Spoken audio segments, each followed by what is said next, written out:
Саламатсыздарбы? Excel'de математикалык функциялардын графиктерин сызуу үчүн Excel'de ачабыз. Пустая книга дегенди тандайбыз. Мисал үчүн бул жерге y барабар мисалы формуланын ставка символу дегенди тандайбыз. Уравнение деген тандап формуланы бассак, формула чыгат. Ушу жерге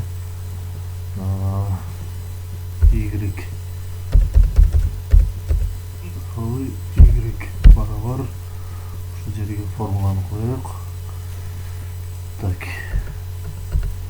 2x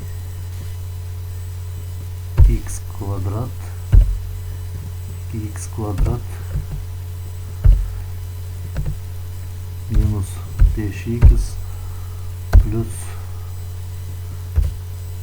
минус 1. Ушул функциянын графигин сызалы. Бул функциянын графигин сызалы.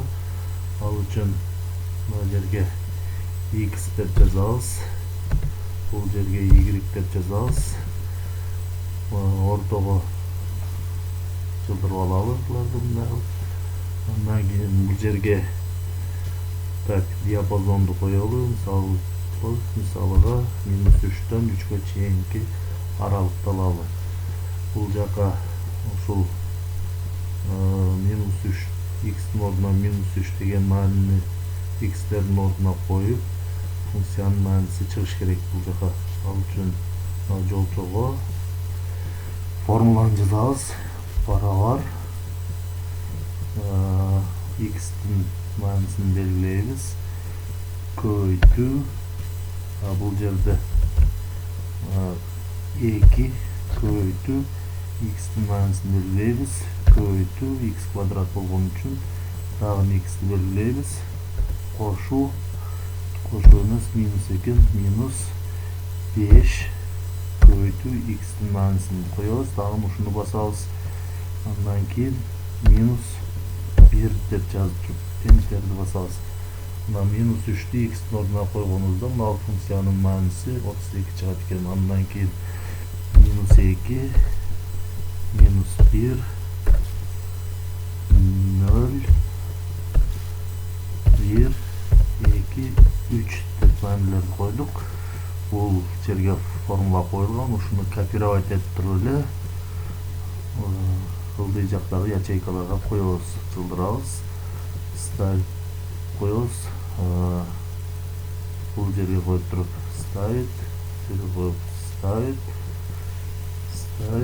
Мына функциянын маанисин эсептеп атат. Ушундай кылып эсептеп алгандан кийин бул жака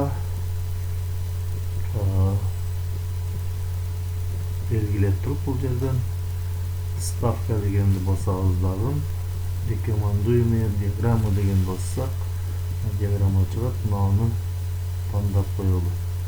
Тандап туруп окей бассак, график ушундай болот.